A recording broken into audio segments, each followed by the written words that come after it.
Hi friends, welcome back to our channel. నేనైతే N160 UHD vehicle తీసుకొని అయితే 4 months అవుతుంది. ఈ 4 మంత్స్ నేను యూజ్ చేశాను. నియర్లీ 7000 కిలోమీటర్స్ అయితే తిరిగాను. ఈ వెహికల్ యూసేజ్ ఎలాగుంది, మీరు తీసుకోవచ్చా లేదా, ఫ్యామిలీకి సెట్ అవుతుందా లేదా, అండ్ నెక్స్ట్ ఈ వెహికల్ మెయింటెనెన్స్ కాస్ట్ ఎంత, ఈ వెహికల్ మైలేజ్ ఎంత వస్తుంది, సర్వీస్ కాస్ట్ ఎలాగ ఉంది అన్న దాని గురించి అయితే ఈ వీడియోలో డీటెయిల్గా డిస్కస్ చేస్తాను.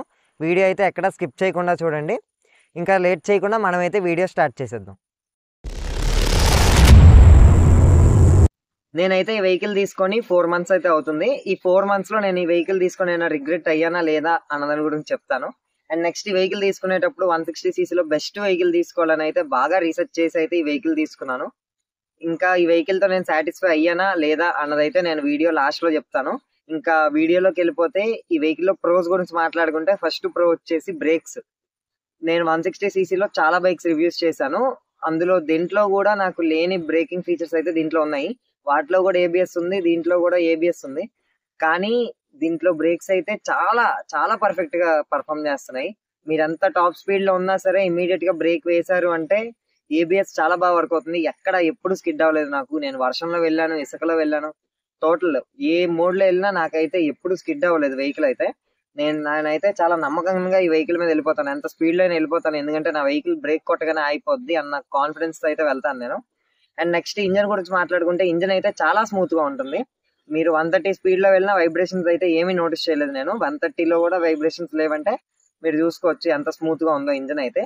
అండ్ నెక్స్ట్ ఈ వెహికల్ లో క్లచ్, మనకి క్లచ్ అయితే మీకు తెలుసు, దీంట్లో అల్ట్రా స్మూత్ క్లచ్ అయితే ఉంటుంది. ఇదైతే మనం సింగిల్ ఫింగర్ తో కూడా హ్యాండిల్ చేయొచ్చు. గేర్స్ వేసినప్పుడు కానీ తీసినప్పుడు కానీ ఇబ్బంది అయితే ఏం లేదు. అండ్ నెక్స్ట్ ప్రో గురించి మాట్లాడుకుంటే మనకి అప్ సైడ్ డౌన్ సస్పెన్షన్. ఈ అప్ సైడ్ డౌన్ సస్పెన్షన్ వచ్చేసి మనకి హైవే మీద స్పీడ్ వెళ్ళినప్పుడు మంచి స్టెబిలేషన్ అయితే ఉంటుంది.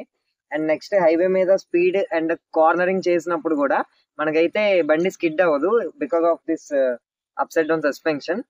అండ్ నెక్స్ట్ ఈ వెహికల్ లో లైట్స్ గురించి డిస్కస్ చేస్తే by functional LED projector light provide చేశారు కాబట్టి ఈ లైట్ అయితే మనకి చీకట్లో చాలా దూరం అయితే రిఫ్లెక్ట్ అవుతుంది. వెహికల్ హై బీమ్ లో నేనైతే ఎప్పుడు పెట్టను, ఎందుకంటే లో బీమ్ లో పెడితేనే చాలా దూరం వెళ్తుంది లైట్ అయితే. హై బీమ్ లో పెడితే ఇంకా ఎదుటి వాళ్ళ కంట్లో డైరెక్ట్ గా పడుతుందని చెప్పేసి ఎప్పుడు హై బీమ్ లో అయితే పెట్టను. అదైతే పర్ఫెక్ట్ ఫీచర్. అండ్ నెక్స్ట్ ఈ వెహికల్ లో మనకి నావిగేషన్ అయితే ఇచ్చారు. ఈ నావిగేషన్ అయితే నేను ఇంత ముందు నాకు స్కూటీ ఉండేది, నేనైతే ఎప్పుడైనా ఏదైనా తెలియని ప్లేస్కి వెళ్ళినప్పుడు మ్యాప్ పెట్టుకొని చేతిలో క్యారీ చేసుకొని వెళ్ళేవాడిని. ఇదైతే మనకైతే దీంట్లో నావిగేషన్ దీంట్లోనే చూపిస్తుంది కాబట్టి ఇదైతే నాకు చాలా యూజ్ అవుతుంది. అండ్ నెక్స్ట్ దీంట్లో మనకి బ్లూటూత్ ఉంది, కాల్స్ అయితే రిసీవ్ చేసుకోవచ్చు. అండ్ నెక్స్ట్ మనకి యూఎస్బి సాకెట్ అయితే ఇచ్చారు, ఛార్జింగ్ సాకెట్. దీంతో మనం ఛార్జ్ చేసుకోవచ్చు మొబైల్ కి ఈజీగా. అండ్ మనకి ఫ్యూల్ కెపాసిటీ వచ్చేసి 14 లీటర్స్ అయితే ఇచ్చారు. 14 లీటర్స్ కాబట్టి మనం లాంగ్ కూడా వెళ్ళొచ్చు, ఫుల్ ట్యాంక్ చేయించుకొని నియర్లీ 700 to 800 కిలోమీటర్స్ అయితే వెళ్ళొచ్చు. ఈ వెహికల్ హ్యాండిల్ కంఫర్ట్ అయితే చాలా బాగుంది. ఈ వెహికల్ లో హ్యాండిల్ కంఫర్ట్ నేనైతే ఎప్పుడు బెండ్ చేసి డ్రైవ్ చేయలేదు. నాకైతే చాలా స్టిఫ్ గా ఇలా ఉండి డ్రైవ్ చేయడానికి ఉంటది. కొన్ని వెహికల్స్ అయితే మనం బాగా ఓవర్ బెండ్ అయ్యి చేయాలి, నడుము నొప్పి వస్తుంది లాంగ్ డ్రైవ్స్ వెళ్ళడానికి. అండ్ నెక్స్ట్ సీట్ కంఫర్ట్ కూడా చాలా బాగుంది. ఒకవేళ మీరు ఫ్యామిలీ అయితే మీరు ఒకసారి టెస్ట్ డ్రైవ్ చేసి తీసుకోండి. నేనైతే చెప్పాను కదా 500 కిలోమీటర్స్ లాంగ్ డ్రైవ్ అయితే వెళ్ళాను ఈ వెహికల్ మీద. నాకైతే ఎక్కడ ఇబ్బంది అనిపించలేదు, పిలియన్ కూడా ఏం ఇబ్బంది అనిపించలేదు, చాలా పర్ఫెక్ట్ గా ఉంది. మెయిన్ గా ఈ వెహికల్ లో మైలేజ్ మనకు అందరికీ కావాలి కాబట్టి మైలేజ్ చూసుకుంటే మీరు హైవే మీద జర్నీ చేస్తాం, మేము లాంగ్ డ్రైవ్స్ కి వెళ్తాం అంటే మాత్రం ఇది బెస్ట్. ఎందుకంటే నాకైతే 54 వచ్చింది లాంగ్ డ్రైవ్స్ ఆపకుండా హైవేస్ మీద ట్రావెల్ చేస్తే. లేదు మీరు హైవేస్ మీద కాకుండా బేసిక్ గా సిటీలో కమ్యూట్ చేస్తారంటే మీకు 40 దాకా వస్తుంది. ఏదైనా సరే ఫస్ట్ 3 సర్వీసెస్ వరకు మైలేజ్ అయితే కొంచెం తక్కువగానే వస్తుంది. 3 సర్వీసెస్ అయిన తర్వాతే మనకి మైలేజ్ బెటర్ గా వస్తుంది. నెక్స్ట్ ఈ వెహికల్ లో హీటింగ్ ప్రాబ్లం ఉందా అని చాలా మంది అయితే నాకు కామెంట్స్ చేశారు.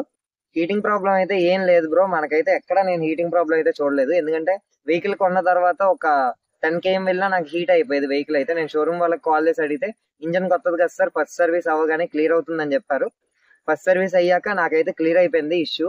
మనకి ఇంజన్ కొత్తది కాబట్టి స్టార్టింగ్ లో కొన్న వెంటనే మనకి హీట్ అవుతున్నట్టు అనిపిస్తుంది. ఇప్పుడైతే నేను 500 కిలోమీటర్స్ రైడ్ వెళ్ళినప్పుడు కూడా నాకైతే ఇంజన్ ఏం ఓవర్ హీట్ అవ్వలేదు, చాలా పర్ఫెక్ట్ గా వెళ్ళిపోయింది. 500 కిలోమీటర్స్ లో నాకు తెలిసి ఒక 2 బ్రేక్స్ 10 minutes తీసుకొని ఉంటాను అంతే. ఇవైతే మనకి ఈ వెహికల్ లో ఉన్న ప్రోస్ అయితే. నెక్స్ట్ అయితే మనం ఈ వెహికల్ లో ఉన్న కాన్స్ గురించి డిస్కస్ చేద్దాం. ఫస్ట్ కాన్ వచ్చేసి మనకైతే ఇక్కడ లేడీస్ ఫుడ్ రెస్ట్ అయితే ఇవ్వలేదు. లేడీస్ ఫుడ్ రెస్ట్ లేకపోవడం వల్ల లేడీస్ ఎక్కినప్పుడు గట్రా వాళ్ళకి తగులుతుంది గట్టిగానే, ఇబ్బందిగా ఉంటది కొంచెం. బ్యాక్ సీట్ కొంచెం హైట్ కాబట్టి ఎక్కేటప్పుడు లేడీస్ ఫుట్ రెస్ట్ అయితే ఉండాలి.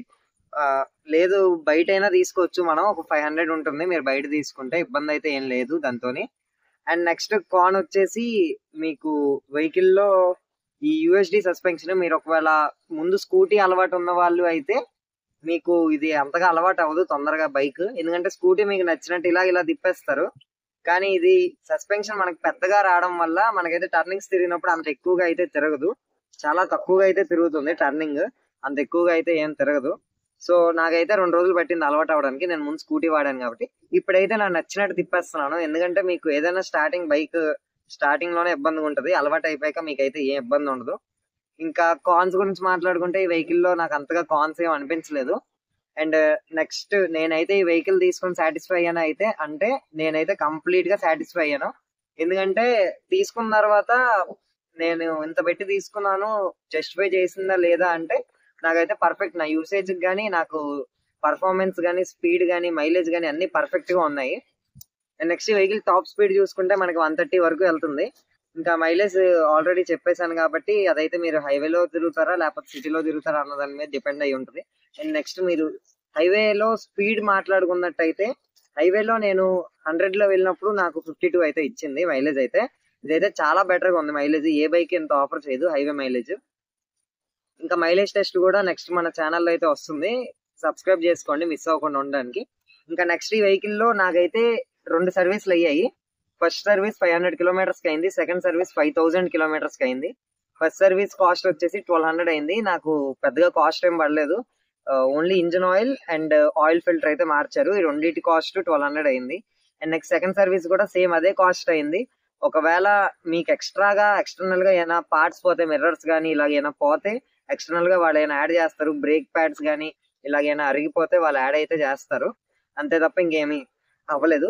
ఇంకా మెయింటెనెన్స్ కాస్ట్ అంటే ఈ బైక్ మెయింటెనెన్స్ కి అయితే నేను ఏం చేయలేదు అసలు, ఫస్ట్ సర్వీస్ చేయించాను, సెకండ్ సర్వీస్ చేయించాను. అండ్ నెక్స్ట్ చైన్ క్లీనింగ్ అయితే ఎవ్రీ 500 కిలోమీటర్స్ కి చేయించుకోవాలి, లేదంటే చైన్స్ పాకెట్స్ అయితే పోతాయి. సో దానికి అయితే నేను ఇంట్లోనే చేసుకుంటాను చైన్ క్లీనింగ్ అయితే. చైన్ క్లీనింగ్ ఎలా చేసుకోవాలన్నది కూడా వీడియో అయితే అప్లోడ్ చేస్తాను మన వీడియోలో, మిస్ అవ్వకుండా చూడండి. సో ఇదైతే మన ఈ వెహికల్ యొక్క రివ్యూ. సో ఫైనల్ గా ఎవరైనా ఈ వెహికల్ తీసుకోవచ్చా లేదంటే కళ్ళు మూసుకొని తీసుకోవచ్చు, ఈ వెహికల్ అయితే చాలా బాగుంది. నెక్స్ట్ ఈ వెహికల్ తీసుకొని అయితే నేను చాలా సాటిస్ఫై అయ్యాను, దీంట్లో కాన్స్ అనేవి ఏం లేవు చెప్పినట్టుగా. సో మీరు తీసుకోవాలనుకుంటే తీసుకోవచ్చు, ఇబ్బంది అయితే ఏం లేదు. సో ఇదైతే మన రివ్యూ. నేను ఆల్రెడీ చెప్పినట్టు వీడియో అయితే దీని మీద రివ్యూ అయితే ఉంది, అదైతే నేను డిస్క్రిప్షన్ లో పెడతాను, మిస్ అవ్వకుండా అయితే చూడండి. మన వీడియో నచ్చినట్టయితే లైక్ చేయండి, షేర్ చేయండి, కుదిరితే మీ ఫ్రెండ్స్ కి అయితే సబ్స్క్రైబ్ చేయండి. ఇంకా ఫైనల్ గా ఈ వెహికల్ ఆన్ రోడ్ ప్రైస్ వచ్చేసి మనకి 1,85,000 అయితే ఉంది, ఆఫర్స్ వచ్చినప్పుడు 1,75,000 అయితే వస్తుంది. ఈ వెహికల్ మనం ఆన్లైన్ లో కూడా తీసుకోవచ్చు, ఫ్లిప్కార్ట్ లో ఆర్డర్ పెట్టుకొని మీరు నియర్ బై షోరూమ్ కి అయితే వెళ్ళొచ్చు. ఫ్లిప్కార్ట్ లో ఆర్డర్ పెట్టుకుంటే మీకు 10,000 తగ్గుతుంది షోరూమ్ దగ్గర తీసుకునే కన్నా. అది ఎలా తీసుకోవాలని కూడా నేను ఒక వీడియో అయితే చేస్తాను, మీరు కామెంట్స్ చేయండి. ఈ వెహికల్ మీద ఏ క్వశ్చన్స్ ఉన్నా ఒకసారి మీరు కామెంట్స్ లో పెడితే నేనైతే ప్రతి ఒక్కరికి రిప్లై అయితే ఇస్తాను. మీరైనా వీడియో చేయమన్నా నేను వాటి మీద అయితే వీడియోస్ చేస్తాను. సో ఇలాంటి మంచి కంటెంట్ మీకు కావాలి అనుకుంటే మన ఛానల్ సబ్స్క్రైబ్ చేసుకోండి, మన వీడియోస్ అయితే మిస్ అవ్వకుండా చూడండి.